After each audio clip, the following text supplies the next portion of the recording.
சிக்ஷா class. இன்றைக்கி நாம் TNPSC group 1 ஓட பாலிட்டி சிலபஸ் ஸ்டார்ட் பண்ணியிருக்கோம். First class. நம்ம பாலிட்டி படிக்கிறதுக்கு முன்னாடி நம்ம fundamental rights, union territory, many topics இருக்குது. அந்த டாபிக்ஸ் படிக்கிறதுக்கு முன்னாடி கான்ஸ்டியூஷன் ஒன்று எப்படி உருவாச்சுன்றது நமக்கு தெரியணும். அந்த கான்ஸ்டியூஷன், இந்தியன் கான்ஸ்டியூஷன் உருவாகிறதுக்கான அடிப்படை என்ன, எந்த மாதிரி ஸ்டெப்ஸ் எல்லாம் ஃபாலோ பண்ணிட்டு வந்து நம்ம வந்து ஒரு கான்ஸ்டியூஷனை உருவாக்கணும், நம்மளோட கான்ஸ்டியூஷன் உருவாகிறதுக்கான பேஸ் எது எதெல்லாம் இருந்தது அப்படின்ற டாபிக் படிக்கிறது தான் ஃபர்ஸ்ட் டாபிக். Historical background. என்னென்ன மாதிரியான காலகட்டங்களில் என்னென்ன சட்டங்கள் உருவானது, அந்த சட்டங்கள்லாம் எப்படி நம்ம கான்ஸ்டியூஷனோட அடிப்படைக்கு பேஸாக மாறுச்சு அப்படின்றது தான் இந்த ஹிஸ்டாரிக்கல் பேக்ரவுண்டில் பார்க்க போகிறோம். சரி, ஃபர்ஸ்ட்டு பிரிட்டிஷ் நம்ம இந்தியாவுக்கு 1600களில் ட்ரேடர்ஸாக உள்ள வராங்க. எப்படி? ஈஸ்ட் இந்தியன் கம்பெனி அப்படின்ற பேரில் உள்ள வராங்க. ஒரு கம்பெனி உருவாகணுன்னா அந்த கம்பெனிக்கு செட் ஆஃப் ரூல்ஸ் இருக்கணும் இல்லையா? ஒரு கம்பெனி ஒரு நாட்டிலேருந்து இன்னொரு நாட்டுக்கு போய் ட்ரேடிங் பண்ண போகிறாங்க. அவங்களுக்கு சில பல ரூல்ஸ் வச்சு கொடுக்கணும். அந்த ரூல்ஸ், அந்த எக்ஸ்க்ளூசிவ் ரைட் ஃபார் ட்ரேடிங்கை சார்ட்டர் அப்படின்ற பேரில் குயின் எலிசபெத் I அவங்களோட தலைமையில் கொடுக்குறாங்க. சார்ட்டர் அப்படிங்கிறது நத்திங் பட் ரூல்ஸ். இந்த ரூல்ஸ்லாம் நீங்கள் ஃபாலோ பண்ணணுன்றது. அது ஒவ்வொரு 20 வருஷத்துக்கு ஒரு வாட்டி அப்டேட் பண்ணுவோம் அப்படின்ற மாதிரி ஒரு செட் ஆஃப் ரூல்ஸ் இருந்தது. இந்த ரூல்ஸை ஃபாலோ பண்ணி தான் 1600களிலிருந்து இந்தியாவுக்கு பிரிட்டிஷ் வந்து ட்ரேடிங்க்கு வராங்க. அப்புறம் கொஞ்சம் கொஞ்சமாக அவங்களோட பவர்ஸ் வளர வளர வளர ஒரு காலகட்டத்தில் 1765 அந்த காலகட்டத்தில் நிறைய போர்கள் மூலியமாகவும், இப்போ Anglo French war, Anglo Maratha war, நிறைய வார் படிப்போம் ஹிஸ்ட்ரியில். அந்த மாதிரியான war, subsidiary alliance, doctrine of lapse, அந்த மாதிரியான நிறைய சட்டங்கள் மூலியமாக இந்தியன்ஸ் கிட்டேருந்து, இந்தியன் ராஜாக்கள் கிட்டேருந்து கொஞ்சம் கொஞ்சமாக நிலங்கள் வந்து பிரிட்டிஷுக்கு போகுது. அந்த மாதிரி போகும்போது வரி விதிக்கிற உரிமையை அவங்க பெறுறாங்க. அதாவது திவானின்னு சொல்கிறது. எது இதெல்லாம் பண்ணுறாங்க அப்படின்னா ரெவன்யூ, சிவில் அண்ட் ஜஸ்டிஸ், நீதி, நிர்வாகம், அப்புறம் பணம், இது எல்லாத்துக்குமே வந்து அவங்க வரி விதிக்கிறது, அதுக்கான உரிமையை அவங்க திவானின்ற பேரில் பெறுறாங்க. எங்கெங்கெல்லாம் பெறுறாங்கன்னா மோஸ்ட்டாக பெங்கால், பீகார் அண்ட் ஒரிசா, இந்த பகுதிகள் எல்லாத்துலேயுமே பிரிட்டிஷ்கான உரிமைகள் அண்ட் அவங்களோட பவர் வந்து அதிகமாகுது. அங்கே வந்து டெரிட்டோரியல் பவராக உருவாக்குறாங்க. அது இன்னும் கொஞ்சம் காலகட்டத்துகளில் அவங்களோட கம்பெனியோட பவரை வந்து ரொம்ப அதிகப்படுத்துது. அதுக்கப்புறம் ஒரு குறிப்பிட்ட காலகட்டம் கழித்து 1858 சிப்பாய் கழகம் நம்ம சொல்லுவோம் இல்லையா, இந்த ஃபர்ஸ்ட் வார் ஆஃப் இண்டிபெண்டன்ஸ்னு சொல்லுவோம். அந்த சிப்பாய் கழகத்தில் என்ன ஆகுதுன்னா, ஈஸ்ட் இந்தியா கம்பெனி பிரிட்டனோட பவர்லேருந்து இந்தியா மொத்தமாக தப்பிக்கிற அளவுக்கு போச்சு. ஒரு வார் நடந்தது, ஒரு பெரிய வாரே நடந்தது. இந்தியா வந்து பிரிட்டனோட கையிலேருந்தே விலகி போயிருக்கும். இது விட்டால் சரிப்பட்டு வராதுன்னு சொல்லிட்டு அதுக்கப்புறம் பிரிட்டனோட க்ரௌன் இருக்காங்க இல்லையா, நம்ம ராஜா ராணி, அவங்கெல்லாம் டைரெக்டாக வந்து இந்தியாவை ஆளணும்னு முடிவு பண்ணி ஈஸ்ட் இந்தியன் கம்பெனியை கலைச்சிட்டு டைரக்ட் ரெஸ்பான்சிபிலிட்டி எடுத்துக்கிறாங்க. அதுக்கப்புறம் அதோட ஆட்சி கொண்டு வருது. 1947 நமக்கு வந்து சுதந்திரம் கிடைக்கிது. அதுக்கப்புறம் நம்ம வந்து கான்ஸ்டியூஷன் உருவாக்குறோம். சுதந்திரம் கிடைச்சதுக்கப்புறம் நமக்கான சட்டங்கள் வேணும் இல்லையா, அதை தான் அரசியலமைப்புன்னு சொல்லி கான்ஸ்டியூஷனை உருவாக்குறோம். அதுக்கான கான்ஸ்டியூஷனை உருவாக்குறதுக்கு சுதந்திரம் கிடைக்கிறதுக்கு முன்னாடியே நிறைய வேலைகள் நடந்துகிட்டு இருந்தது. 1946 ஆரம்பித்தோம். அதுக்கப்புறம் 1950 நமக்கான சட்ட புத்தகம், அரசியலமைப்பு உருவாக்கி முடித்து ஜனவரி 26 1950 நமக்கு அது ஃபோர்ஸுக்கு வந்தது.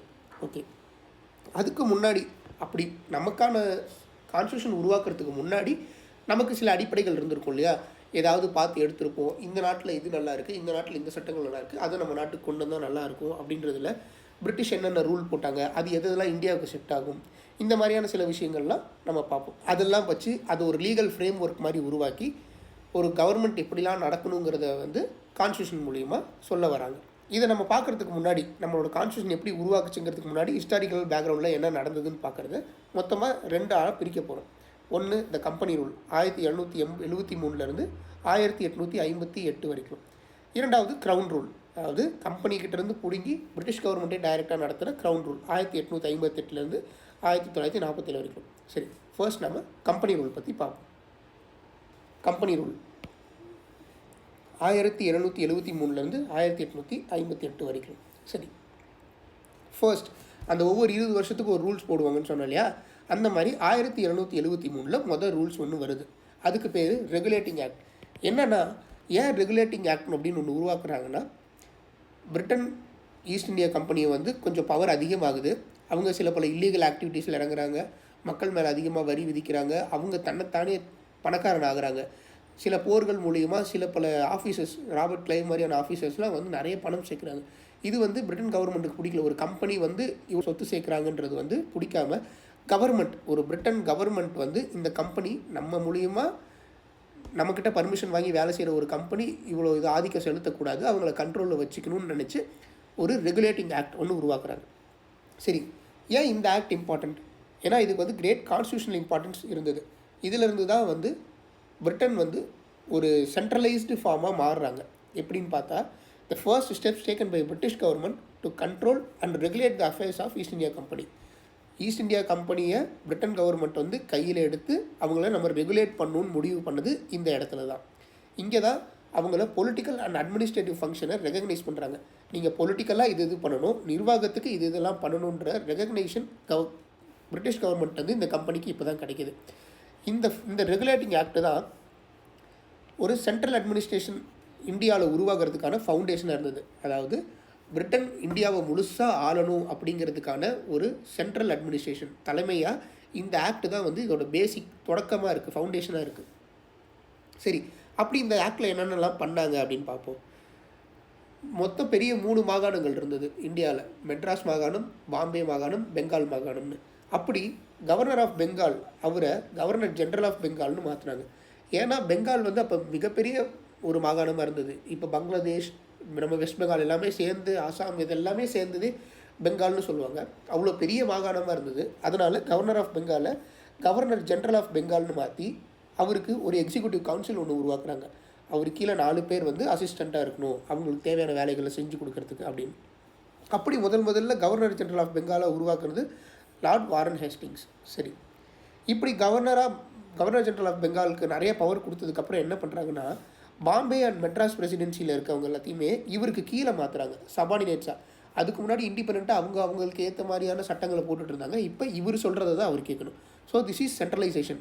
இப்போ ஒரு தலைமைக்கு கீழே மற்ற தலைமைகள் எல்லாமே வர ஆரம்பிக்கிறாங்க. சரி, இது மொத்தம் 3. அடுத்து 4வதாக என்ன பண்ணுறாங்க, ஒரு சுப்ரீம் கோர்ட் ஒன்று உருவாக்குறாங்க. எங்கே? கல்கத்தாவில் ஃபோர்ட் வில்லியம் அப்படின்ற இடத்துல. அங்கே ஒரு chief justice and 3 judges. First chief justice யாருன்னு கேட்பாங்க, எலைஜா இம்பே. ஓகே, ஒரு சீஃப் ஜஸ்டிஸ் 3 ஜட்ஜஸோட ஒரு சுப்ரீம் கோர்ட்டை 1774 இந்த ஆக்டுக்கு கீழே தான் உருவாக்குறாங்க. அப்புறம் முக்கியமான விஷயம், இந்த வேலை செய்கிறாங்க இல்லையா, இந்த கம்பெனியில் இருக்கவங்க தனிப்பட்ட ட்ரேடிங்கோ இல்லை நேட்டிவ்ஸ்கிட்டேருந்து பிரைபோ, அதாவது இந்தியர்கள்கிட்டேருந்து லஞ்சமோ தனிப்பட்ட முறையில் நான் இது உனக்கு தரேன், நீ இது கிடைக்குதா அப்படின்னு அவங்க நாட்டுக்கு பர்சனலாக எடுத்துகிட்டு போகக்கூடாது எந்த ஒரு சொத்தையும் அப்படின்ற ஒரு ரூல் ஒன்று கொண்டு வராங்க. இதுதான் ரொம்ப முக்கியம் இந்த ஆக்ட்லேயே வந்து. Which act prohibited the private trade and taking bribes from நேட்டிவ்ஸ்னு கேட்டால் ரெகுலேட்டிங் ஆக்ட் ஆஃப் 1773 இதுதான். சரி, இந்த ஆக்ட் தான் வந்து பிரிட்டன் கவர்மெண்ட்டுக்கு வந்து ஒரு கண்ட்ரோல் கொடுக்குது. எப்படின்னா, கோர்ட் ஆஃப் டைரக்டர்ஸ்னு ஒரு கவர்னிங் பாடி உருவாக்குறாங்க. அவங்க தான் வந்துட்டு இந்த கம்பெனி என்னெல்லாம் பண்ணுது, ரெவன்யூ விஷயத்தில், சிவில் விஷயத்தில், மிலிட்ரி அஃபேர்ஸில் என்னென்ன பண்ணுறாங்கன்ற ரிப்போர்ட்டை, கம்பெனியோட ரிப்போர்ட்டை பிரிட்டிஷ் கவர்மெண்ட்டுக்கு கொடுக்கறதுக்கான கோர்ட் ஆஃப் டைரக்டர்ஸ்னு உருவாக்குறாங்க. இதுதான் வந்து பிரிட்டன் கவர்மெண்ட்டோட கண்ட்ரோலை இன்னமும் உறுதிப்படுத்துது கம்பெனி மேலே. இதுதான் ரெகுலேட்டிங் ஆக்ட் ஆஃப் 1773. சரி, அடுத்து என்ன நடந்தது? அடுத்து 20 வருஷத்துக்கு ஒரு ஆக்ட் போடணும் இல்லையா? ஆனால் இந்த வாட்டி கொஞ்சம் சீக்கிரமாகவே ஆக்ட் போடுறாங்க. ஏன் அப்படின்றத பார்ப்போம். அது என்ன ஆக்ட்னு பார்ப்போம். Amending act of 1781. இந்த ஆக்ட் எதுக்கு போட்டாங்க? அமெண்டிங் அப்படின்னாவே ஏதோ ஒரு விஷயத்தை திருத்துறதுக்காக பண்ணுறது. சரி, என்ன பண்ணுறாங்க அப்படின்னு பார்த்தா, to rectify the defects of regulating act. Regulating ஆக்டில் சில பல குறைகள் இருந்திருக்கு, அதை எல்லாத்தையுமே சரி பண்ணுறதுக்காக தான் இந்த ஆக்ட் போட்டிருக்காங்க. இந்த ஆக்டுக்கு பேர் த ஆக்ட் ஆஃப் செட்டில்மெண்ட்டுன்னு சொல்லுவாங்க. நிறைய பேர் இதை வந்து ஆக்ட் ஆஃப் செட்டில்மெண்ட்னா பிட்ஸ் இண்டியா ஆக்ட்னு எழுதுறாங்க. அது தப்பு. ஆக்ட் ஆஃப் செட்டில்மெண்ட் அப்படின்னு கேட்டாலே அமெண்டிங் ஆக்ட் ஆஃப் 1781. சரி, அப்படி எதெல்லாம் அமெண்ட் பண்ணாங்க ஃப்ரம் ரெகுலேட்டிங் ஆக்ட்? சரி, it exempted governor general and the council from the jurisdiction of supreme court for the acts done by them in their official capacity. அதாவது supreme court ஒன்று உருவாக்குனாங்க இல்லையா 1774, அது பெங்கால் எல்லாத்தையுமே வந்து விசாரிக்கிறதுக்கான உரிமை இருந்தது. இப்போ என்ன பண்ணுறாங்கன்னா, கவர்னர் ஜெனரலையும் அவங்க கவுன்சிலையும் எங்கள் அஃபீஷியல் விஷயத்தில் நாங்கள் வேலை செய்கிறோம், இந்த விஷயத்தில் நீங்கள் கேள்வி கேட்கக்கூடாது அப்படின்னு சுப்ரீம் கோர்ட்டுக்கு ஒரு விஷயத்தை உருவாக்கி சுப்ரீம் கோர்ட்லேருந்து விலகி நிற்கிறாங்க. யாருன்னா கவர்னர் ஜெனரலும் அவரோட கவுன்சிலும். அது மட்டும் இல்லாமல் சர்வன்ஸ் ஆஃப் த கம்பெனி, அதாவது ஈஸ்ட் இந்தியன் கம்பெனிக்காரங்களும் வந்து சுப்ரீம் கோர்ட்டோட ஜூரிஸ்டிக்ஷனில் வரமாட்டாங்க. சுப்ரீம் கோர்ட் அவங்கள கேள்வி கேட்க முடியாது. எப்படின்னா, அஃபீஷியல் ஆக்ஷன் எடுக்கிறப்ப இந்த கம்பெனி இந்த ரூல்ஸுக்கு படி தான் நாங்கள் இந்த ஆக்ஷன் எடுத்தோம் அப்படின்னு சொல்லி ஒரு விஷயத்தை பண்ணால் அதை சுப்ரீம் கோர்ட் கேட்கக்கூடாதுன்ற மாதிரி ஒரு ஹை லெவலுக்கு ஒரு விஷயத்தை முடிவு பண்ணுறாங்க இந்த ஆக்டில். அது மட்டுமா அப்படின்னு கேட்டால் இல்லை. ரெவன்யூ மேட்டர்ஸ், எப்படிலாம் கலெக்ஷன் பண்ணுறாங்க, ரெவன்யூ வரி விதிக்கிறதா இருக்கட்டும், இல்லை அவங்களுக்கு வர வசூலாகட்டும், எந்த விஷயத்தில் வருது, எப்படி வருதுன்றதை சுப்ரீம் கோர்ட் வந்து கேட்கக்கூடாது அப்படின்னு ஒரு முடிவு பண்ணுறாங்க. அது மட்டும் இல்லாமல் சுப்ரீம் கோர்ட்டு கல்கத்தாவில் குடியிருக்க எல்லார் மேலேயுமே அவங்களுக்கான உரிமை இருக்குது. கல்கத்தாவில் யாரெல்லாம் இருக்காங்களோ எல்லார் மேலேயும் அவங்க யார் மேலே வேணால் அவங்க விசாரணை நடத்தலாம். எப்படி நடத்தலாம் அப்படின்னு பார்த்தா, ஹிந்துஸ் அவங்களுக்கு ஹிந்து லா படியும், முஸ்லீம்ஸுக்கு முகமதியன் லா படியுமே அவங்க தீர்ப்பு வழங்கணும் அப்படின்ற மாதிரி ஒரு சட்டம் கொண்டு வராங்க. சரி, அப்புறம் ப்ரொவின்ஷியல் கோர்ட்ஸ் அதெல்லாம் வந்து கவர்னர் ஜெனரலோட கவுன்சிலுக்கு போயிடணும். அதாவது பாம்பே, மெட்ராஸ் இந்த மாதிரியான மாகாணங்கள்லேருந்து ஏதாவது கேஸ் வந்தால் அது சுப்ரீம் கோர்ட்டுக்கு போகாது, நேராக கவர்னர் ஜெனரலோட கவுன்சிலுக்கு போகும். அவங்க விசாரித்து அதுக்கான தண்டனை என்னவோ அதை கொடுத்துருவாங்க. சரி, it empower the governor general council to frame regulations for the provincial courts and councils.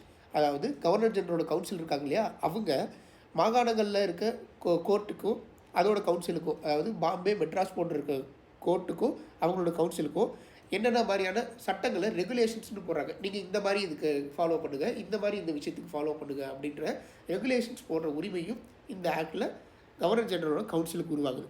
So இதெல்லாம் தான் ஆக்ட் ஆஃப் செட்டில்மெண்ட், இந்த அமெண்டிங் ஆக்டில் ரெகுலேட்டிங் ஆக்டில் இருந்த டிஃபெக்ட்ஸ் எல்லாத்தையுமே சரி பண்ணுது இந்த 5 விஷயங்கள் தான்.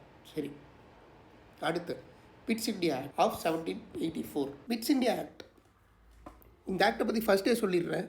இது இம்பார்ட்டண்ட்டான ஆக்டாக இருந்தாலும் இது ஒரு ஃபெயில்டு ஆக்ட் அப்படின்னு சொல்லுவாங்க. சரி, அப்படி இந்த ஆக்டில் என்னென்ன நடந்துச்சு அப்படின்னு பார்த்தா, கம்பெனியை கமர்ஷியல் அண்ட் பொலிட்டிக்கல் ஃபங்க்ஷனாக டிஸ்டிங்விஷ் பண்ணுறாங்க. அதாவது அரசியல் சார்ந்த விஷயங்களை தனியாகவும் மற்ற விஷயங்களை தனியாகவும் பிரிக்கிறாங்க. கமர்ஷியல் விஷயங்களும் எப்படி பிரிக்கிறாங்க அப்படின்னு பார்த்தா, ரெகுலேட்டிங் ஆக்டில் கோர்ட் ஆஃப் டைரக்டர்ஸ்னு ஒன்று உருவாக்குனாங்க இல்லையா, அவங்க எல்லாருமே கமர்ஷியல் விஷயங்களில் பார்த்துக்கணும், என்னென்ன விஷயங்கள் நடக்குதோ அது எல்லாத்தையும் பார்த்துக்கணும். புதுசாக போர்ட் ஆஃப் கண்ட்ரோல் அப்படின்னு ஒன்று உருவாக்கி பொலிட்டிக்கல் அஃபேர்ஸை பார்த்துக்கிறதுக்கான பாடியாக ஒன்று உருவாக்குறாங்க. இப்படி 2 பாடியாக உருவாக்குறாங்க. என்னது, கோர்ட் ஆஃப் டைரக்டர்ஸ் கமர்ஷியல் அஃபேர்ஸையும், போர்ட் ஆஃப் கண்ட்ரோல் பொலிட்டிக்கல் அஃபேர்ஸையும். இந்த சிஸ்டமுக்கு பேர் தான் டபுள் கவர்மெண்ட் அப்படின்னு சொல்கிறாங்க. ஸோ பிட்ஸ் இந்தியா ஆக்டில் டபுள் கவர்மெண்ட்னு ஒன்று உருவாக்குறாங்க. சரி, இந்த போர்ட் ஆஃப் கண்ட்ரோல் என்ன பண்ணாங்க அப்படின்னு பார்த்தா, அவங்க சிவில் அண்ட் மிலிட்ரி விஷயங்கள் இல்லை ரெவன்யூ விஷயங்கள்லாம் முன்ன கோர்ட் ஆஃப் டைரக்டர்ஸ் பார்த்துட்டு இருந்தாங்க இல்லையா, அது எல்லாத்தையுமே சூப்பர்வைஸ் பண்ணி பிரிட்டன் கவர்மெண்ட்டுக்கு தெரிவிப்பாங்க. எதில் எந்த மாதிரி இடத்துலலாம் British positions in India, British எங்கெங்கெல்லாம் வந்து இடத்த பிடிச்சி வச்சுருக்காங்களோ, இப்போ பாம்பே ஆகட்டும், பெங்கால் ஆகட்டும், இல்லை நார்த் வெஸ்ட் ப்ராவின்ஸில் ஆகட்டும், எந்தெந்த இடத்துலலாம் வந்து பிரிட்டிஷ் வந்து இடங்களை பிடிச்சி வச்சுருக்கோ அந்த இடத்துல நடக்கிற சிவில் விஷயங்கள், மிலிட்ரி விஷயங்கள், ரெவன்யூ விஷயங்கள் எல்லாத்தையுமே சூப்பர்வைஸ் பண்ணுறதும் அதை பற்றின ரிப்போர்ட்டை கொடுக்குறது இப்போ போர்ட் ஆஃப் கண்ட்ரோலோட வேலை. சரி, British positions in India first இந்த ஆக்டில் தான் வந்து கம்பெனி எந்தெந்த இடத்தெல்லாம் பிடிச்சி வச்சுருந்தாங்களோ, அதாவது ஈஸ்ட் இந்தியா கம்பெனி இந்தியாவில் எந்தெந்த இடத்தெல்லாம் பிடிச்சி வச்சுருந்தாங்களோ அது எல்லாத்தையுமே பிரிட்டிஷ் பொசிஷன்ஸ் இன் இந்தியா அப்படின்னு கூப்பிட ஆரம்பித்தாங்க. இந்த ஆக்ட் படி இந்த போர்ட் ஆஃப் கண்ட்ரோல் உருவாக்குனாங்க இல்லையா, அது பிரிட்டன் கவர்மெண்ட்டுக்கு ஒரு சுப்ரீம் கண்ட்ரோல் கொடுத்துச்சு கம்பெனியோட விஷயங்கள்லையும் அவங்களோட நிர்வாகத்திலையும். இந்தியாவில் அவங்க எப்படி நிர்வாகம் பண்ணுறாங்க, அவங்க என்னென்ன வேலைகள்லாம் பண்ணுறாங்கன்றத கூர்ந்து கவனிக்கிற ஒரு சுப்ரீம் கண்ட்ரோலை இந்த ஆக்ட் தான் கொடுத்தது. சரி, ஓகே, நெக்ஸ்ட் பார்ப்போம். The act of 1786. இது வரைக்கும் கவர்னர் ஜெனரலாக வாரன் ஹேஸ்டிங்ஸ் இருந்தாங்க. இப்போ புதுசாக லார்ட் கார்ன்வாலிஸ் அப்படின்ற ஒருத்தரை அப்பாயிண்ட் பண்ணுறாங்க.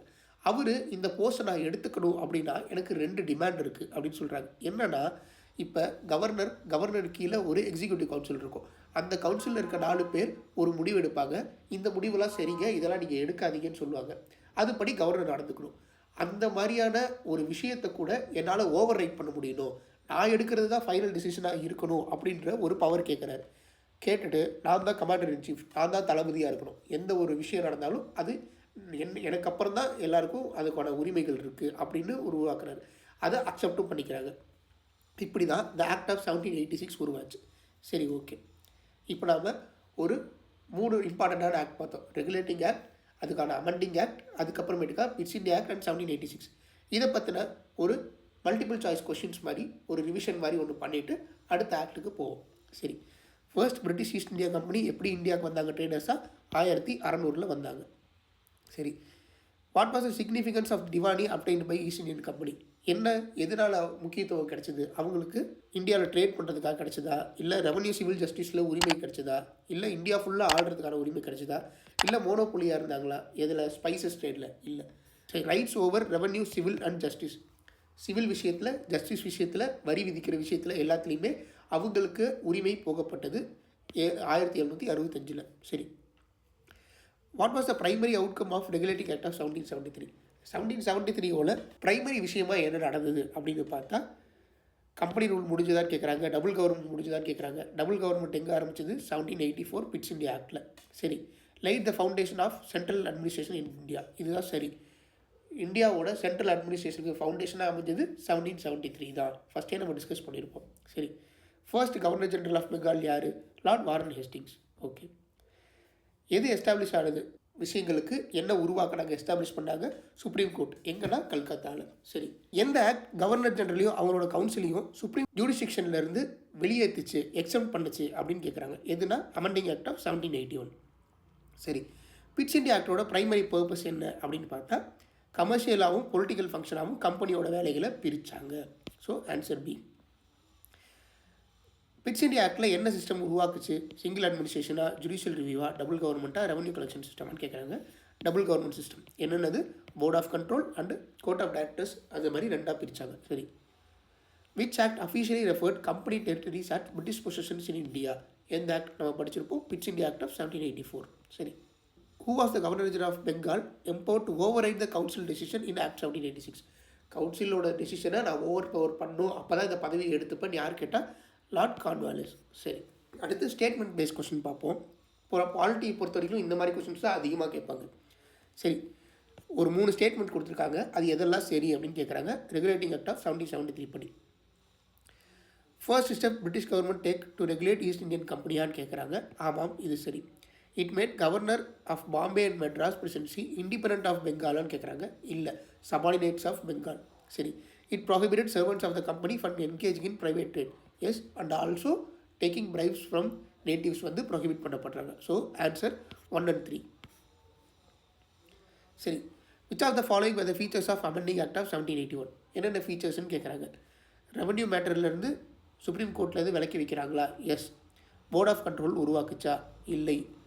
அடுத்து supreme court administer personal law of defendant. Yes. Hindu வாக்கில் வந்து ஹிந்து முறைப்படியும் முஸ்லீம்களை வந்து முகமதியன் முறைப்படியும் ட்ரை பண்ணலான்னு சொன்னாங்க. So answer 1 and 3 C. சரி. பிட்ஸ் இந்தியா ஆக்டில் எதெல்லாம் சரின்னு கேட்குறாங்க. டபுள் கவர்மெண்ட் உருவாக்குச்சான்னு கேட்குறாங்க. எஸ். இது வந்து சுப்ரீம் கண்ட்ரோல் உருவாக்குச்சா பிரிட்டிஷ் கம்பெனியோட அஃபேர்ஸ்லன்னு கேட்டால் yes. It excluded company servants from engaging in private ட்ரேடுன்னு கேட்டால் இல்லை. ட்ரேடுன்னு வந்தாலே அது வந்து 1773 தான். எக்ஸ்க்ளூட் பண்ணலாம் இல்லை, பண்ணவே கூடாதுன்னு சொன்னாங்க. So therefore answer 1 and 2. சரி. ஒரு டேபிளர் காலம் மாதிரி சிமிலாரிட்டிஸ் என்ன டிஃப்ரென்ஸ் என்னன்னு பார்த்துருவோம். சரி. இப்போ நம்ம படித்த 4 ஆக்டில் என்னென்ன சிமிலாரிட்டிஸ், என்னென்ன டிஃப்ரென்சஸ், எதுக்காக பண்ணாங்க, என்ன ஃபோக்கஸில் பண்ணாங்க, பர்பஸ். இது வந்து பிரிட்டிஷ் ஈஸ்ட் இந்தியா கம்பெனியை வந்து ரெகுலேட் பண்ணுறதுக்காக பிரிட்டிஷ் கவர்மெண்ட் உருவாக்குனாங்க. அமெண்டிங் ஆக்டில் வந்து அதில் பண்ண தப்பை சரி பண்ணாங்க. இதில் பொலிட்டிக்கல் ஃபங்க்ஷனையும் கமர்ஷியல் ஃபங்க்ஷனையும் பிரித்தாங்க. டபுள் கவர்மெண்ட் சிஸ்டம் உருவாக்குனாங்க. இங்கே கவர்னர் வந்து நான் கமாண்டர் இன் சீஃபாக உருவாக்கணும்னு நினச்சார். சரி. மெயின் ஃபோக்கஸ் ஏரியா என்ன? இங்கே வந்து அட்மினிஸ்ட்ரேட்டிவ் அண்ட் பொலிட்டிக்கல் ஃபங்க்ஷன்ஸுக்கு ரெகக்னேஷன் கொடுத்தாங்க 1773. இங்கே சுப்ரீம் கோர்ட்டுக்கு வந்து என்ன ஜூடிஸ்டிக்ஷன்னு சொன்னாங்க. இங்கே பொலிட்டிக்கல் அண்ட் கமர்ஷியல் ஃபங்க்ஷன்ஸில் பிரித்து பிரிட்டிஷ் கவர்மெண்ட் கைக்குள்ளே போட்டுக்கணும்னு நினச்சாங்க. சுப்ரீம் கண்ட்ரோல் கிடைக்கணும்னு நினச்சாங்க. இங்கே கவர்னர் ஜெனரலோட பதவியை என்ஹான்ஸ் பண்ணாங்க, பவரை என்ஹான்ஸ் பண்ணாங்க. சரி. என்ன சிமிலாரிட்டிஸ்? எல்லாருமே வந்து பிரிட்டன் கவர்மெண்ட் கண்ட்ரோல் கீழே தான் வரணுங்கிறதுல முடிவு எடுத்துட்டாங்க. சரி. இங்கே பிரிட்டிஷ் கவர்னன்ஸுக்கு கம்பெனியை ரெகுலேட் பண்ணுறதுக்கு பிரிட்டிஷ் கவர்மெண்ட் முடிவு பண்ணுறாங்க. இங்கே சுப்ரீம் கோர்ட்டோட ஸ்ட்ரென்த் என்னன்னு சொல்கிறாங்க, வீக்னஸ் என்னன்னு சொல்கிறாங்க. இங்கே டைரெக்டாகவே பிரிட்டிஷ் கவர்மெண்ட் வந்து சூப்பர்வைஸ் பண்ண ஆரம்பிக்கிறாங்க 1784. 1786 சென்ட்ரலைசிங் பவரை இன்னும் உறுதிப்படுத்துகிற மாதிரி கவர்னர் ஜெனரலுக்கு அதிக பவர் கொடுக்குறாங்க. டிஃப்ரென்சஸ் என்னன்னு பார்த்தா, இங்கே கவர்னர் ஜெனரல் ஆஃப் பெங்கால்னு முடிவு பண்ணி ஒரு எக்ஸிக்யூட்டிவ் கவுன்சில் கொடுக்குறாங்க. இதில் வந்து சுப்ரீம் கோர்ட்டை பற்றின ரூல்ஸ் அண்ட் ரெகுலேஷன்ஸ் எதெல்லாம் தலையிடலான்றது தெரிய வருது. இங்கே board of control and court of directors முடிவு பண்ணி யாருக்கு என்னென்ன பவர்னு சொல்லி டிஃப்ரென்ஸ் பண்ணுறாங்க. கடைசியாக பார்த்தா கவர்னர் ஜெனரல் எல்லா பவரையுமே மாற்றக்கூடிய திறமையாட்ட இருக்குன்றது 1786 உருவாகுது. சரி. Next charter act of 1793. இதுக்கப்புறம் 20 வருஷத்துக்கு ஒவ்வொரு தாட்டி ஒரு ரூல்ஸ் போடப்படுது. அது என்னென்னு பார்ப்போம். இந்த ஆக்டில் என்ன பண்ணாங்கன்னா, லார்ட் கார்ன்வாலிஸ்க்கு 1786 ஒரு ஓவர் ரைடிங் பவர் கொடுத்தாங்க. பார்த்தீங்களா? இதுக்கப்புறம் வரப்போகிற எல்லா கவர்னர் ஜெனரலுக்கும், எல்லா மாகாணங்களில் இருக்க கவர்னர் ஜெனரலுக்கும் வழங்கப்படணும் அப்படின்னு எக்ஸ்டெண்ட் பண்ணுறாங்க. கவர்னர் ஜெனரலுக்கு அதிக பவர் கொடுக்குறாங்க, அதிக கண்ட்ரோல் கொடுக்குறாங்க. பாம்பே அண்ட் மெட்ராஸ் இவருக்கு கீழே தான் வரணுங்கிறத மீண்டும் உறுதிப்படுத்துகிறாங்க. அதுபோக மொனோபலி, அதாவது பிரிட்டன்லேருந்து வந்தால் பிரிட்டிஷ் ஈஸ்ட் இந்தியா கம்பெனி அவங்க மட்டும்தான் அடுத்த 20 வருஷத்துக்கு இந்தியாவில் வர்த்தகம் பண்ணணும் அப்படின்ற இதை சொல்கிறாங்க. இதுதான் இதில் ரொம்ப இம்பார்ட்டன்ட் இன் 1793. சரி, கமாண்டர் இன் சீஃப், அதாவது இந்த கவர்னர் ஜெனரல் இருக்கார் இல்லையா, அவர் கவர்னர் ஜெனரல் கவுன்சிலில் ஒரு மெம்பர் கிடையாது, அவர் தனியாக தான் செயல்படுவார். Unless he was appointed. Government, British government வந்து நீங்கள் இந்த வேலையை அவங்க கூட சேர்ந்து செய்யுங்கன்னு சொல்கிற வரைக்கும் அவர் தனிச்சையாக தான் செயல்படுவார். சரி, it laid down that the members of board of control and their staffs were enforced paid from Indian revenues. அதாவது board of control, military, civil, justice, இது எல்லாத்தையுமே மேற்பார்வையிடுறாங்க இல்லையா, அவங்களுக்கான சம்பளம் இந்தியர்கள்கிட்ட இருந்து கிடைக்கணும் அப்படின்ற ஒரு முட்டாள்தனமான ஒரு ரூல்ஸையுமே இதில் தான் போடுறாங்க.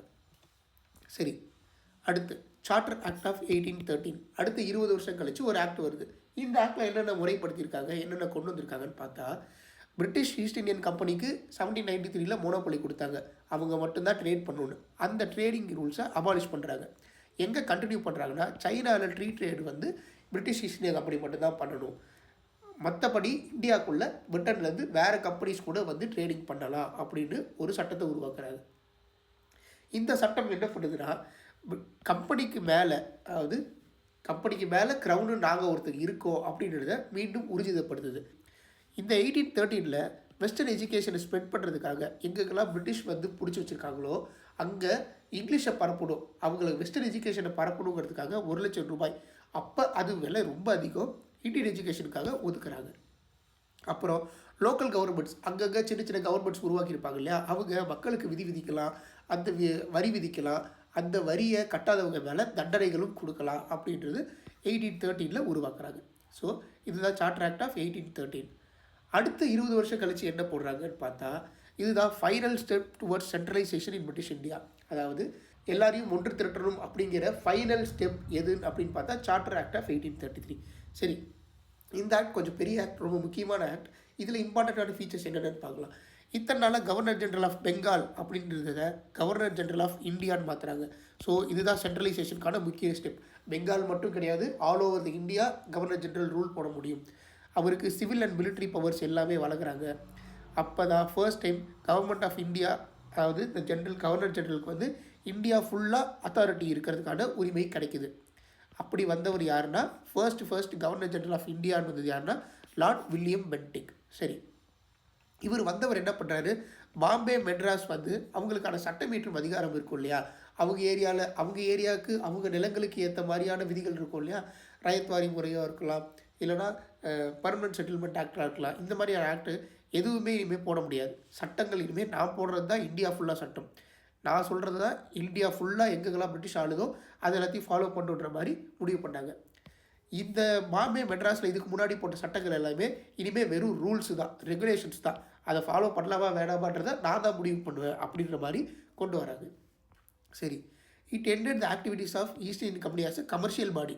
கமர்ஷியல் பாடியாக இல்லாமல் இனி பூரா நிர்வாகம் மட்டும்தான், எல்லா வேலையும் நிர்வாகத்திறமையாக மட்டும்தான் பண்ணணும்.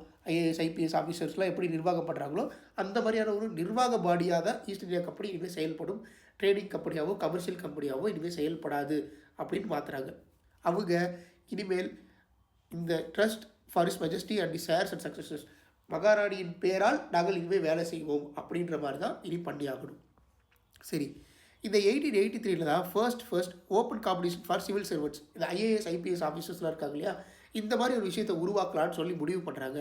ஆனால் கோர்ட் ஆஃப் டைரக்டர்ஸ் இதை தடுக்கிறாங்க, வேணாம் அப்படின்னு சொல்லி. சரி, China treated abolished, East India கம்பெனிக்கு மட்டும் கொடுத்ததாக இல்லையா சைனா ட்ரீட்டடுக்கான மோனோபொலி, அதை இந்த ஆக்டில் அபாலிஷ் பண்ணுறாங்க. எங்கள் ஆக்ட் ஆஃப் 1833 சைனாவோட ட்ரீட்டட் அபாலிஷ் பண்ணுறாங்க. அப்புறம் மெட்ராஸ், பாம்பே, கல்கத்தாலலாம் பிஷப் அப்படின்னு சொல்லி ஒரு புது அப்பாயின்மெண்ட் ஒன்று உருவாக்குறாங்க. அப்புறம் laces fire for mass production, அதாவது இங்கேருந்து பொருட்கள் எல்லாத்தையும் எடுத்துகிட்டு போகலாம் பிரிட்டனுக்கு, அதுக்கு எந்த வரியும் கொடுக்க தேவையில்லை, எந்த காசும் கொடுக்க தேவையில்லை. இங்கேருந்து எடுத்துகிட்டு போகிற பொருட்கள் மூலிமா மாஸ் ப்ரொடக்ஷன் பண்ணி அங்கேருந்து இந்தியாவுக்கு வரும்போது இந்தியர்கள் அதுக்கு ஒரு வரி கொடுக்கணும். நாங்கள் வெளிநாட்டிலேருந்து வரோம், எங்களுக்கு நீங்கள் கொடுத்தா தான் வருவோன்ற மாதிரியான ஒரு முட்டாள்தனமான ஒரு ரூல்ஸ் இதுவும் 1833 போடப்படுறாங்க. சரி, அதே மாதிரி முக்கியமான ஒரு விஷயம், இந்த ஆக்டில் தான் அபாலிஸ்ட் ஸ்லேவரி, யாருக்கும் அடிமையாக இருக்கக்கூடாதுன்ற ஒரு விஷயத்தை இந்த ஆக்டில் தான் இந்தியாவில் கொண்டு வராங்க. ஸ்லேவரியை அபாலிஷ் பண்ணுறது 1833 தான். சரி, ஓகே, நெக்ஸ்ட் சார்ட்டர் ஆக்ட் பார்ப்போம். அடுத்து 20 வருஷம் கழிச்சு சார்ட்டர் ஆக்ட் ஆஃப் 1853. இந்த 20 வருஷம் கழித்து போடுற சார்ட்டர் ஆக்டுகளில் இதுதான் கடைசி. 1793லேருந்து 1853 வரைக்கும் போட்ட சார்ட்டில் இதில் கொஞ்சம் அதிகமான கான்ஸ்டியூஷனல் சிக்னிஃபிகன்ஸ் இருக்குது. என்ன அப்படின்னு பார்க்கலாம். ஃபர்ஸ்ட் டைம் கவர்னர் ஜெனரலோட கவுன்சிலில் லெஜிஸ்லேட்டிவ் அண்ட் எக்ஸிக்யூட்டிவ், அதாவது சட்டம் இயற்றுறதும் அதை செயல்படுத்துறதுக்கான பாடியும் தனித்தனியாக பிரிக்கிறாங்க. அப்படி பிரிக்கும் போது ஒரு 6 மெம்பரை சட்டம் இயற்றும் அதிகாரத்தில் உட்கார வைக்கிறாங்க கவுன்சிலில். இந்த council governor general legislative council அப்படின்னு சொல்கிறாங்க. அதாவது கவர்னர் ஜெனரலோட சட்டமியற்றும் பிரிவு அப்படின்னு சொல்கிறாங்க. அவங்க தான் இந்தியாவோட சட்டமியற்றும் பிரிவாக பின்னர் உருவாக்கப்படுது. சரியா? சரி, governor general of legislative council தான் பின்னாளில் இந்தியாவோட சட்டமியற்றும் அதிகாரம் சட்டமியற்றும் கவுன்சிலாக உருவாக்கப்படுது. சரி, இவங்களை வந்து மினி பார்லிமெண்ட் அப்படின்னு சொல்லுவாங்க. இந்த கவர்னர் ஜெனரல்ஸ் லெஜிஸ்லேட்டிவ் கவுன்சிலை மினி பார்லிமெண்ட்னு சொல்லுவாங்க. ஏன்னா பிரிட்டன் பார்லிமெண்ட் எப்படி நடக்குதோ அதே மாதிரி ஃபாலோ பண்ணி தான் இவங்களும் இங்கே சட்டம் போடுறத எல்லாமே நடத்துவாங்க. அதே மாதிரி ஓட்டிங் ப்ரொசீஜர்ஸ் இருக்கும். அதே மாதிரி நிறைய பேர் எல்லோரும் ஒத்துக்கிறீங்களான்னு கேட்பாங்க. எல்லாமே பிரிட்டிஷ் பார்லிமெண்ட்டில் எப்படி நடக்குதோ அதே மாதிரி தான் இங்கேயும் சட்டம் ஏற்றுவாங்க. அடுத்து என்ன பண்ணாங்கன்னா, இந்த ஆக்டில் ஓப்பன் காம்படிஷன் சிஸ்டமை உருவாக்குனாங்க. சிவில் சர்வீஸ் எக்ஸாம்ஸ் நடத்தப்பட்டது 1853 தான். அப்படி நடத்துறதுக்கு காரணமாக இருந்த கமிட்டி யாருன்னா மெக்கலே கமிட்டி. இவர் தான் எப்படி நடத்தணும், என்ன மாதிரியான ரூல்ஸ்லாம் வச்சுக்கலான்றதை ஃபாலோ பண்ணுறாரு. இதுதான் வந்து 1854 நடக்கிற மெக்கலே கமிட்டி தான் சிவில் சர்வீஸ் எக்ஸாமினேஷன் நம்ம இந்தியாவில் நடக்கிறதுக்கான ஃபவுண்டேஷன் இங்கே தான் நடக்குது. சரி, கம்பெனி ரூலை எக்ஸ்டெண்ட் பண்ணுறாங்க, அவங்களோட டெரிட்டரியை எக்ஸ்டெண்ட் பண்ணுறாங்க. எல்லாருமே பிரிட்டன் க்ரௌனுக்கு கீழே தான் இருக்கணும் முடிவு பண்ணுறாங்க. இதுக்கு முன்னாடி போட்ட சார்ட்டர் ஆக்ட் இப்போ 20 வருஷத்துக்கு ஒரு வாட்டின்னு சொன்னாங்க இல்லையா, அந்த மாதிரி இனிமேல் இருக்காது. இதுக்கு அடுத்த 20 வருஷம் இந்த ரூல்ஸ், இப்போ நம்ம போகிற ரூல்ஸ் அடுத்த 20 வருஷத்துக்கு நீங்கள் ஃபாலோ பண்ணலாம் அப்படின்ற எந்த இண்டிகேஷனுமே தராமல் தான் இந்த ரூல்ஸ் உருவாகுது. அதுக்கு தான் பார்லிமெண்ட்னு ஒன்று உருவாக்கி அப்பப்போ ரூல்ஸ் போடுறதுக்கு ஒன்று உருவாக்குறாங்க. சரி, ஃபர்ஸ்ட் லோக்கல் ரெப்ரசன்டேஷன், அதாவது இந்த சட்டம் இயற்றும் அதிகாரம் இருக்குது இல்லையா, அந்த மாதிரி மொத்தம் 6 லெஜிஸ்லேட்டிவ் கவுன்சில் உருவாக்குறாங்க. 6 இடத்துல மெட்ராஸ், பாம்பே, பெங்கால், ஆக்ரா, இந்த மாதிரி 6 இடத்துல உருவாக்குறாங்க. அங்கே இந்த 4 இடங்கள்லேருந்து மெட்ராஸ், பாம்பே, பெங்கால், ஆக்ராவிலேருந்து 6 பேர் மொத்தமாக லெஜிஸ்லேட்டிவ் கவுன்சிலில் மெம்பர்ஸ் இருக்காங்க. அதில் 4 பேர் வந்து இந்த மாகாணங்களுக்கு செலக்ட் பண்ணுறாங்க. சரி, கோர்ட் ஆஃப் டைரக்டர்ஸ் இத்தனை பேர் இருந்தாங்க இல்லையா, போன வாட்டி கூட காம்படிஷன் நடக்கக்கூடாதுன்னு, இந்த எக்ஸாம் வைக்கக்கூடாதுன்னு சொன்னாங்க இல்லையா, அவங்கள 24 பேர்லேருந்து 18 பேராக குறைக்கிறது இந்த ஆக்டில் தான். ஸோ இதுதான் 4 முக்கியமான சார்ட்டர் ஆக்ட்ஸ். இதோட க்ரௌன் ரூல் முடிவுக்கு வரப்போகுது. இதுக்கப்புறம் என்ன ஆச்சுன்றதை நம்ம கொஷின் டிஸ்கஸ் பண்ணிவிட்டு ஃப்யூச்சரில் பார்ப்போம்.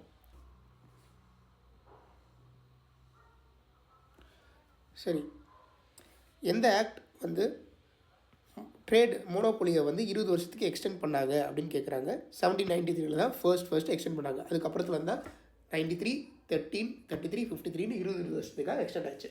சரி, எந்த ஆக்ட் ஈஸ்ட் இந்தியா கம்பெனியோட மோனோபொலியை அபாலிஷ் பண்ணாங்க அப்படின்னு, only free trade with China மட்டும்தான் அலௌடு.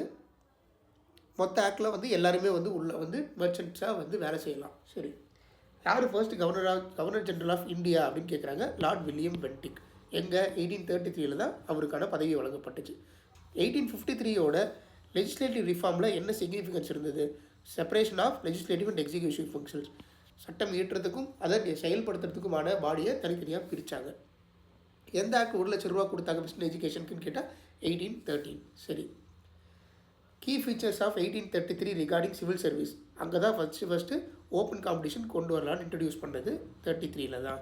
சரி, எந்த act local representation in Indian central council, 6 பேரில் 4 பேர் லோக்கல் ஏரியாவிலேருந்து பாம்பே, மெட்ராஸ், ஆக்ரா கொண்டு வந்தது யார்? எந்த ஆக்ட்னா 1853.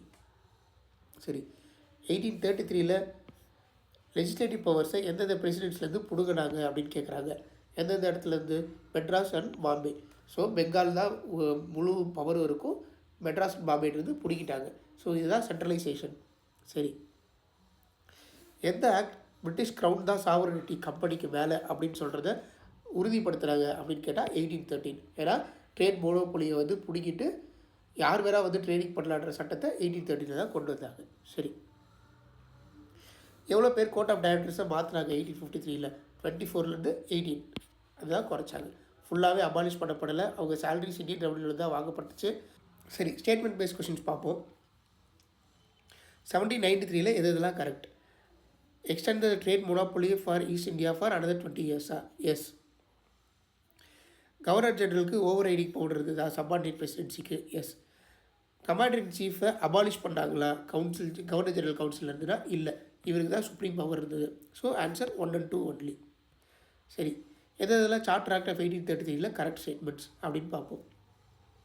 ட்ரேட் மோனோபோலி அபாலிஷ் பண்ணாங்களா except free trade in China? Correct. 1 லட்ச ரூபா கொடுத்தாங்களா வெஸ்டர்ன் எஜுகேஷன் ப்ரொமோட் பண்ணுறதுக்கு? கரெக்ட். அவங்க தான் பிரிட்டிஷ் க்ரௌன் தான் மேலே கம்பெனியை விடுன்னு சொன்னாங்களா? எஸ். 3மே கரெக்ட். So 1, 2 and 3. சரி, 1833 இதெல்லாம் கரெக்டுன்னு பார்ப்போம். கவர்னர் ஜெனரல் ஆஃப் பெங்காலில் கவர்னர் ஜெனரல் ஆஃப் இந்தியான்னு மாற்றினாங்களா? எஸ். ஈஸ்ட் இந்தியன் கம்பெனியோட ஆக்டிவிட்டீஸை கமர்ஷியல் பாடியாக நிறுத்துனாங்களா? அதுக்கப்புறம் அட்மினிஸ்ட்ரேட்டிவ் பாடியாக தான் உருவாச்சு. ஸோ இதுவும் கரெக்ட். இதுதான் open competition system. Civil service ரெக்ரூட்மெண்ட்டுக்கு ஓப்பன் காம்படிஷன் சிஸ்டம் இங்கே தான் எஸ்டாப்ளிஷ் பண்ணாங்களான்னு கேட்டால் இல்லை, இன்ட்ரடியூஸ் தான் பண்ணாங்க. ஆனால் கோர்ட் ஆஃப் டைரக்டர்ஸ் வேண்டான்னு சொல்லிட்டாங்க. 1853 தான் இன்ட்ரடியூஸ் ஆச்சு. So answer 1 and 2. சரி, சார்ட்டர் ஆக்ட் ஆஃப் 1853 படி என்னென்னு பார்ப்போம். லெஜிஸ்லேட்டிவ் அண்ட் எக்ஸிக்யூட்டிவ் தனித்தனியாக பிரித்தாங்கிறது கரெக்ட். லோக்கல் ரெப்ரஸன்டேஷன் கொடுத்தாங்கன்றது கரெக்ட். ஃபிக்ஸ்டு டேர்ம் இருந்ததா ஈஸ்ட் இந்தியன் கம்பெனிக்கு அடுத்த 20 வருஷத்துக்குன்னா? இல்லை. So answer 1 and 2. சரி, ஆக்ட் ஆஃப் 1833 என்னென்னு பார்ப்போம். கவர்னர் ஜெனரல் ஆஃப் பாம்பே மெட்ராஸோட பவர்ஸை பிடிக்கிட்டாங்களா? எஸ். பிஷப்ஸ் அப்பாயிண்ட் பண்ணாங்களா இந்த 3 இடத்துல? Yes. Laissez faire policies introduce பண்ணாங்களா? Yes. So answer 1, 2 and 3. Okay, similarities and differences இது கொஞ்சம் பெருசாக பார்ப்போம். எல்லா சார்ட்டர் ஆக்டில் இருக்கிற சிமிலாரிட்டிஸ் அண்ட் டிஃப்ரென்சஸ் என்ன பர்பஸ்க்காக உருவாக்குனாங்க? இங்கே ட்ரேட் மோனோபோலியை எக்ஸ்டெண்ட் பண்ணாங்க, இங்கே ட்ரேட் மோனோபோலியை அபாலிஷ் பண்ணாங்க ட்ரேடுக்கு மட்டும்தான். இங்கே 1833 கம்பெனி கமர்ஷியல் ஃபங்க்ஷனாக இல்லாமல் அட்மினிஸ்ட்ரேஷன் ஃபங்க்ஷனாக மாற்றுறாங்க. இங்கே அதுக்கு லெஜிஸ்லேட்டிவ் அண்ட் எக்ஸிக்யூட்டிவ் ஃபங்க்ஷன்ஸை தனித்தனியாக பிரிக்கிறாங்க. சரி, கவர்மெண்ட் ஸ்ட்ரக்சர் இங்கே கவர்னர் ஜெனரலுக்கு கீழே எல்லா சபார்டினேட், அதுவும் பாம்பே மெட்ராஸ் பெங்காலுக்கு கீழே வராங்க. இங்கே கவர்மெண்ட் தான் பெருசு, கம்பெனி பெருசு கிடையாதுன்னு முடிவு பண்ணுறாங்க. 1833 கவர்னர் ஜெனரல் ஆஃப் பெங்காலில் கவர்னர் ஜெனரல் ஆஃப் இந்தியான்னு உருவாக்குறாங்க. இங்கே கவர்னர் ஜெனரல் ஆஃப் கவுன்சில் கீழே லோக்கல் ரெப்ரஸன்டேஷன் கொடுக்குறாங்க. சரி, ட்ரேட் பாலிசிஸ் இங்கே 20 வருஷத்துக்கு எக்ஸ்டெண்ட் பண்ணுறாங்க, இங்கே அபாலிஷ் பண்ணுறாங்க. ட்ரேட் மட்டும்தான்.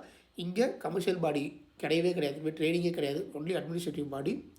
இதுக்கப்புறமேட்டுக்கா க்ரௌன் கீழே தான், எப்போல்லாம் க்ரௌன் சொல்கிறாங்களோ அவ்வளோ வரைக்கும் தான், 20 வருஷத்துக்கு கிடையாதுன்னு முடிவு பண்ணுறாங்க. சரி, எஜுகேஷன் பொறுத்த வரைக்கும் 1813 தான் 1 லட்ச ரூபா கொடுக்குறாங்க. 1853 ஓப்பன் காம்படிஷன் சிவில் சர்வீஸ் நடக்குது. 33 93 அதை பற்றி எதுவும் விஷயமும் கிடையாது. சிவில் சர்வீஸ் பற்றி பார்த்தா 1833 தான் ஃபர்ஸ்ட் இன்ட்ரடியூஸ் பண்ணுறாங்க. அதை எஸ்டாப்ளிஷ் பண்ணுறது 53. சரி, லெஜிஸ்லேட்டிவ் கவுன்சில் லெஜிஸ்லேட்டிவ் ஃபீச்சர் என்னென்னு பார்த்தா கவர்னர் ஜெனரலோட பவர் தான் இன்க்ரீஸ் பண்ணாங்க. அவங்களுக்கு சட்டமேற்றும் அதிகாரம்லாம் அவ்வளோவா கிடையாது. அவங்க என்ன பிரிட்டிஷ் கவர்மெண்ட் என்ன சொல்கிறாங்களோ அதுதான். லோக்கல் கவர்மெண்ட் வரி விதிக்கலாம், அந்த வரியை ஃபாலோ பண்ணலன்னா அதுக்கு தண்டனை கொடுக்கலான்றது 1813 உருவாகுது. கவர்னர் ஜெனரலுக்கு எக்ஸ்க்ளூசிவ் லெஜிஸ்லேட்டிவ் பவர் எங்கே கொடுக்குறாங்க? 1833. 1853 அந்த பவர் 2ஆக பிரிக்கப்படுது. லெஜிஸ்லேட்டிவ் தனியாக, எக்ஸிக்யூட்டிவ் தனியாக பிரித்து வேலை செய்ய போகிறாங்க. சரி, ரெப்ரசன்டேஷன்ஸ் இங்கே 3க்கு அந்த ரெப்ரசன்டேஷனும் கொடுக்கல. 4th இதில் தான் 1853 தான் 4 மெம்பர்ஸை 4 மாகாணங்கள்லேருந்து எடுக்கலாம் அப்படின்னு சொல்லி லோக்கல் ரெப்ரசன்டேஷன் கொடுக்குறாங்க. சரி, எல்லாமே சிமிலாரிட்டிஸ் பார்த்தா க்ரௌன் தான் பெரிய ஆளுன்னு சொல்கிறது முடிவு பண்ணிட்டாங்க. இங்கேயுமே ஈஸ்ட் இந்தியன் கம்பெனியை விட அவங்க ரெகுலேட் பண்ணுறாங்க. இங்கே அவங்க தான் முக்கியம்னு சொல்லி முடிவு பண்ணுறாங்க. எங்கே 1813 சென்ட்ரலைசேஷன் கவர்னர் ஜெனரல் ஆஃப் இந்தியான்னு உருவாக்குறாங்க. 1833 அட்மினிஸ்ட்ரேட்டிவ் பாடியாக தான் இருக்கணும்னு முடிவு பண்ணுறாங்க. இங்கே அது எப்படி சென்ட்ரலைஸ் பண்ணணும், லெஜிஸ்லேட்டிவ் அண்ட் எக்ஸிக்யூட்டிவாக பிரிக்கிறாங்க. சரி, டிஃப்ரென்சஸ் என்னென்னு பார்த்தா இங்கே மோனோபோலி ஃபுல்லாக இருந்தது, இங்கே மோனோபோலி குறைஞ்சது. இங்கே சுத்தமாக போச்சு, அட்மினிஸ்ட்ரேட்டிவ் பாடியாக மாற்றிட்டாங்க. இங்கே மினி பார்லிமெண்ட்டாகவே உருவாக்கிட்டாங்க. பிரிட்டிஷ் கவர்மெண்ட்டுக்கு ஒரு ஷேடோ மாதிரி உருவாக்கிட்டாங்க இந்தியாவில். ஸோ இதெல்லாம் தான் கீ டிஃப்ரென்சஸ். இதுக்கு அடுத்தது க்ரௌன் ரூல். ஏன் க்ரௌன் ரூல் கம்பெனி ரூல் என்ன ஆச்சு அப்படிங்கிறத இதுக்கப்புறம்